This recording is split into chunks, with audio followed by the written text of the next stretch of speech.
জামাতিরা সবকিছু গুছিয়ে নিয়ে আসে, গুছিয়ে নিয়ে আসার পরে তাদের মুক্তিযুদ্ধ বিষয়ক চুলকানি আবার শুরু হয়ে যায় এবং তারা মুক্তিযোদ্ধাদের উপর আক্রমণ শুরু করে, মুক্তিযুদ্ধকে আক্রমণ শুরু করে। তারা ভাবে যে অনেক কিছু করা হলো, অনেক যত্ন করে হয়তো এই জাতির কাছ থেকে মুক্তিযুদ্ধকে ভুলিয়ে দেয়া গেল। যখনই ভুলিয়ে দেয়া গেল ভেবে তারা একটা পদক্ষেপ নেয়, সেই পদক্ষেপটা ব্যাকফায়ার করে এবং এত চূড়ান্তভাবে ব্যাকফায়ার করে যে মানে একেবারে মায়াই হয় মাঝে মাঝে আমার এই রাজাকার গোষ্ঠীর জন্য। সম্প্রতি কুমিল্লার 14 গ্রামে একজন মুক্তিযোদ্ধা, আমরা জানি যে মুক্তিযোদ্ধা আব্দুল হাই, তাকে গলায় ছুরি ধরে জুতার মালা পরিয়ে ঘুরানো হয়েছে বাজারে এবং এই জিনিসটা জামাতের কর্মীরা করেছে। বিবিসি বলেছে যে এখানে বেশ কিছু জামাতি কর্মীদের নাম এসেছে। জামাত ভেবেছিল যে এত কিছু করা হলো, এত 24-এর গুণগান গাওয়া হলো, এত মুক্তিযোদ্ধাদের ভুল ধরা হলো, মুক্তিযুদ্ধকে আওয়ামী লীগ নষ্ট করে ফেলেছে বলে কান্নাকাটি করা হলো এবং জামাতি নেতা, জামাতের সমর্থনপুষ্ট মদতপুষ্ট নেতা ডক্টর ইউনূস এবং তার প্রেস উইং, তার উপদেষ্টারা, তার ছাত্ররা, তার শিবিরের ছদ্মবেশী সমন্বয়করা এত চেষ্টা করলো, নিশ্চয়ই এগুলো হয়ে গেছে ডিসেম্বর শেষের দিকে। সুতরাং তারা একটা টেস্ট কেস করলো এবং সেই টেস্ট কেসটা হলো একজন মুক্তিযোদ্ধার গলায় ছুরি ধরে তাকে জুতার মালা পরিয়ে ঘুরিয়ে সেইটা তারাই ভিডিও করেছে, তারাই সোশ্যাল মিডিয়ায় দিয়েছে। কিন্তু ঘটনাটা কি হলো দেখলেন? ঘটনাটা হলো গোটা বাংলাদেশ আরেকবার স্তব্ধ হয়ে গেল। বাংলাদেশের মানুষ এই জিনিসটা নিতে পারলো না। আমি মুক্তিযোদ্ধা যিনি আছেন আব্দুল হাই, তিনি আওয়ামী লীগ করতেন, খুব সম্ভবত কৃষক লীগের কেন্দ্রীয় নেতাদের একজন, কৃষক লীগের কমিটিতে উনি আছেন। স্বাভাবিকভাবেই তিনি ভালো লোক না খারাপ লোক, গত 15 বছর তিনি আসলে আওয়ামী লীগকে বা রাষ্ট্রীয় ক্ষমতা, সরকারি ক্ষমতা কাজে লাগিয়ে কিছু করেছেন কি না করেছেন সেই তর্কে যাব না। এবং আওয়ামী লীগের নেতাকর্মীরা বিভিন্ন জায়গায় আহত হচ্ছেন, হেনস্থার সম্মুখীন হচ্ছেন, লাঞ্ছনার শিকার হচ্ছেন, সেটা খুব স্বাভাবিকভাবেই আব্দুল হাইও তার ব্যতিক্রম হবেন না, এতটুকুই ভাবা হয়েছিল। কিন্তু যেই মাত্র তার মুক্তিযোদ্ধা পরিচয়টা বাজারে চলে আসলো, মানুষের কাছে চলে আসলো, আপনি দেখবেন গোটা বাংলাদেশ আরেকবার শক খেল। আমরা কোন সরকারের কাছে আছি? কোন সরকারের মদদে মুক্তিযোদ্ধার গলায় জুতার মালা দেওয়া যেতে পারে? যখনই এই ঘটনাটা ঘটলো, এই শকিং ঘটনাটা ঘটলো, জামাত গুটিয়ে গেল। জামাত টের পেল যে আরেকটা ব্লান্ডার তারা করে ফেলেছে।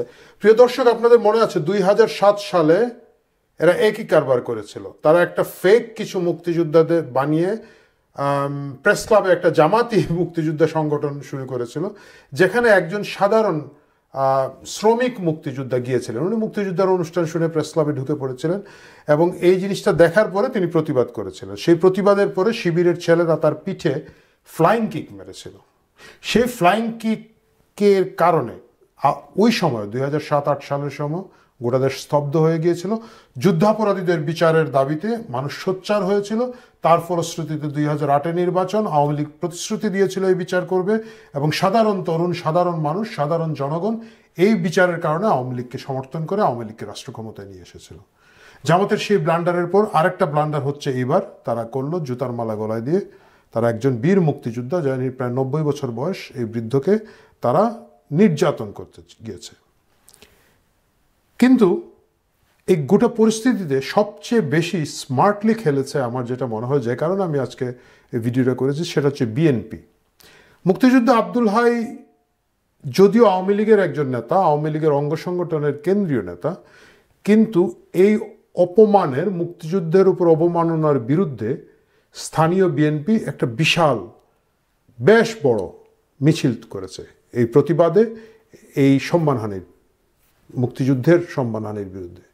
এই জিনিসটা সোশ্যাল মিডিয়া খুবই প্রশংসিত হয়েছে। আমি ব্যক্তিগতভাবে খুব প্রশংসা করছি এবং আমি দেখেছি আমার যারা ফ্রেন্ডস, ফলোয়ার আছেন, আমার সাথে সংশ্লিষ্ট ফেসবুকে আছেন, তারা সকলেই বিএনপির এই উদ্যোগকে স্বাগত জানিয়েছে।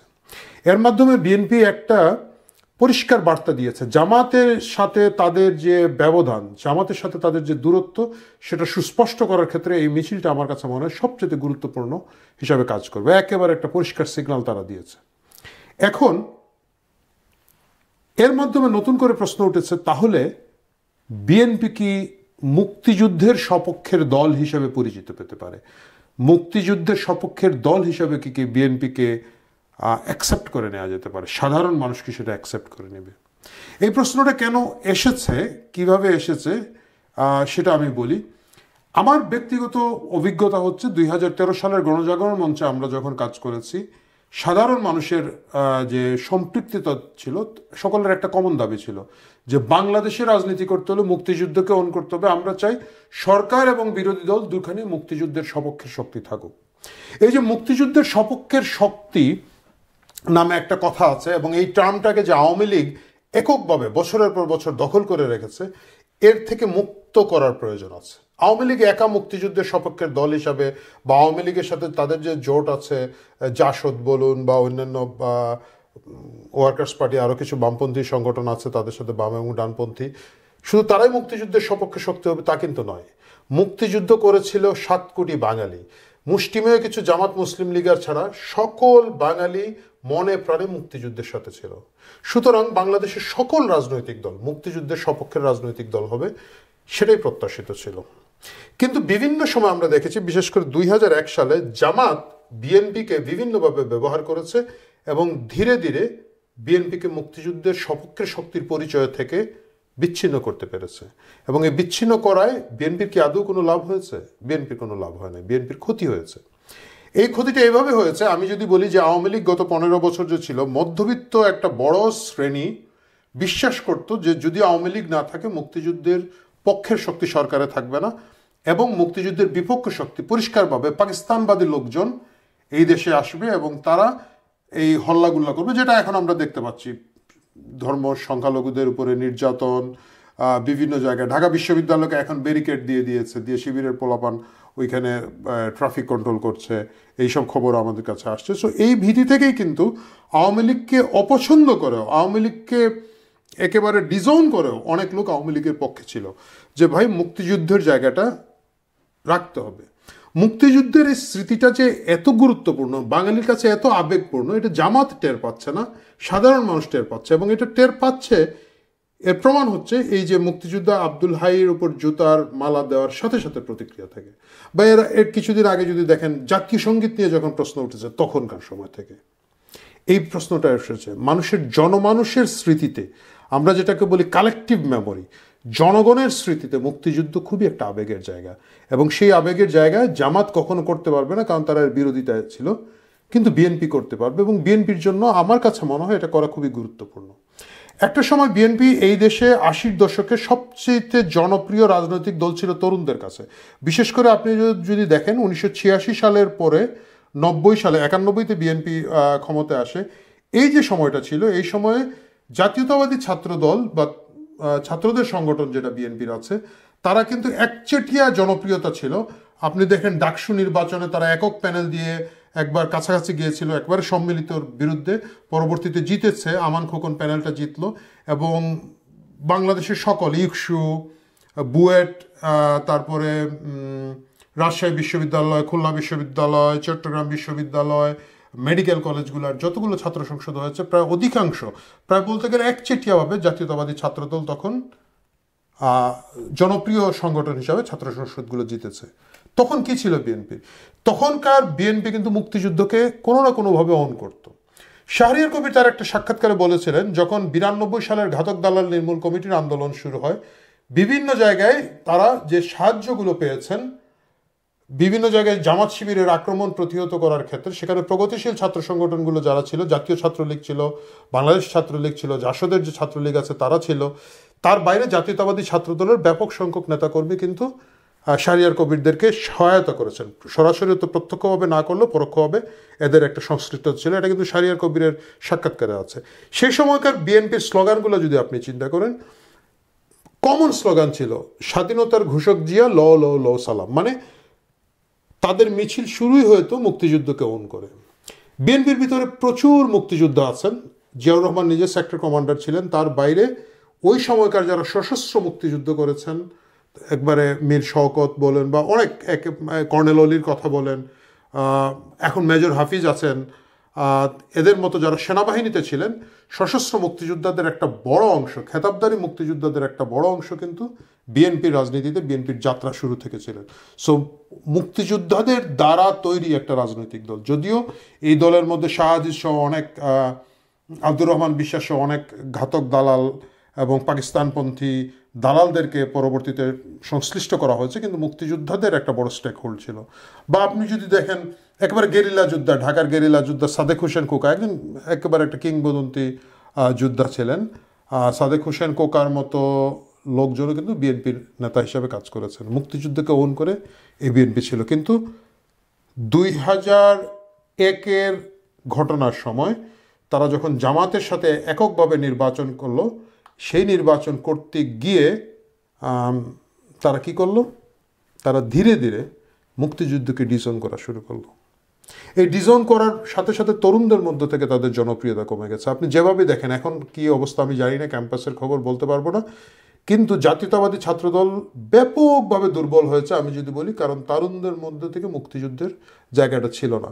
2013 সালে আমরা যখন গণজাগরণ মঞ্চ করি শাহবাগে, আমরা যখন এই আন্দোলনটা সংগঠিত করি, প্রচুর সংখ্যক বিএনপির সাধারণ সমর্থকরা, ছাত্রদলের সাধারণ কর্মীরা কিন্তু সেখানে গিয়েছেন, কিন্তু তারা সংশ্লিষ্ট হতে পারেন নাই, কারণ তাদের দল শাহবাগকে ডিজোন করেছে, মুক্তিযুদ্ধের স্পিরিটকে ডিজোন করেছে। আজকে এটা দেখা যাচ্ছে যে এটা করে বিএনপির কোনো লাভ হয় নাই।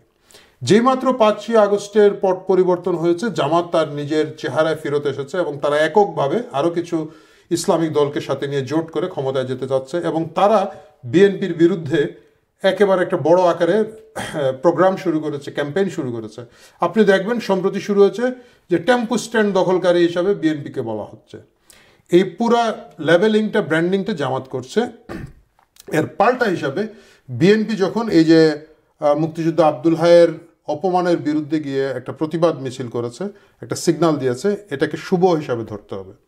এটাকে শুভ হিসাবে ধরতে হবে এই কারণে, কারণ মধ্যবিত্ত বাঙালির যে বড় স্টেকটা আছে, ঢাকা শহরে বা শহর কেন্দ্রিক সাধারণ মানুষের যে স্টেকটা আছে, মুক্তিযুদ্ধে তাদের একটা আবেগের জায়গা, ইমোশনের জায়গা, এবং এই ইমোশনটা যদি আরও রাজনৈতিক দল এটার সাথে সংশ্লিষ্ট হতে পারে, এটাকে ওন করতে পারে, তাহলে ভালো হবে।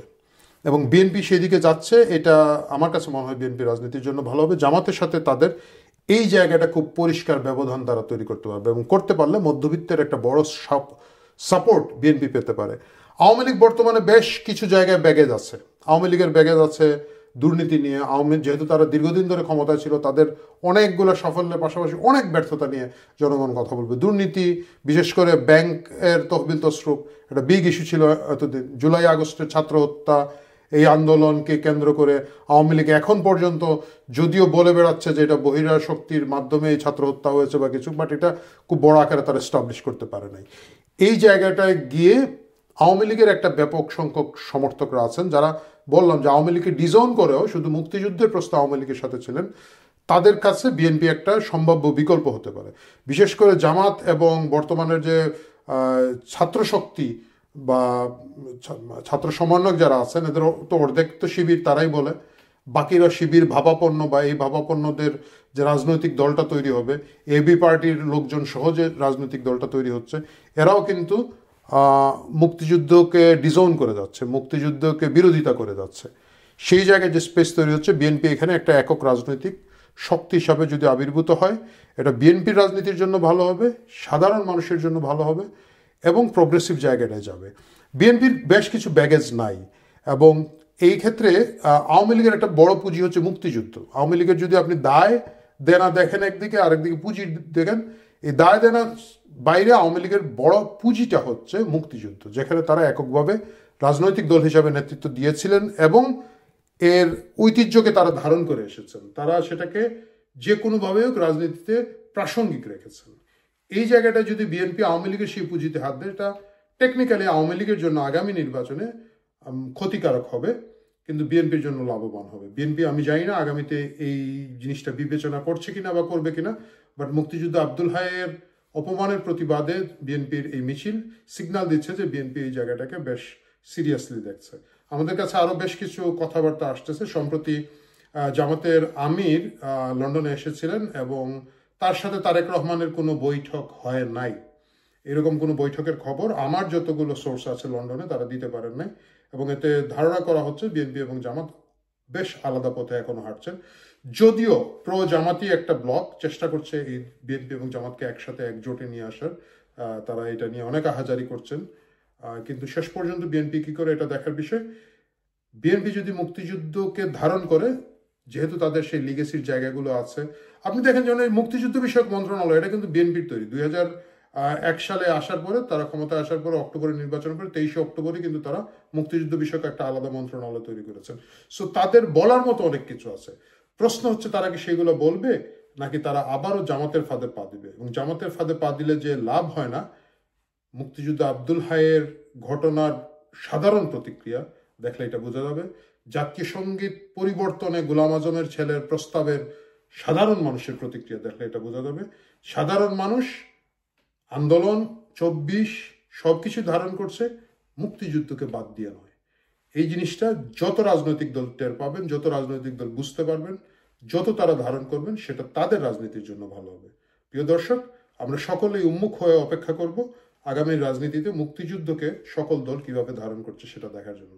আজকে এই পর্যন্তই। পরের পর্বে অন্য কোনো বিষয় নিয়ে আবার আলাপ হবে। ধন্যবাদ।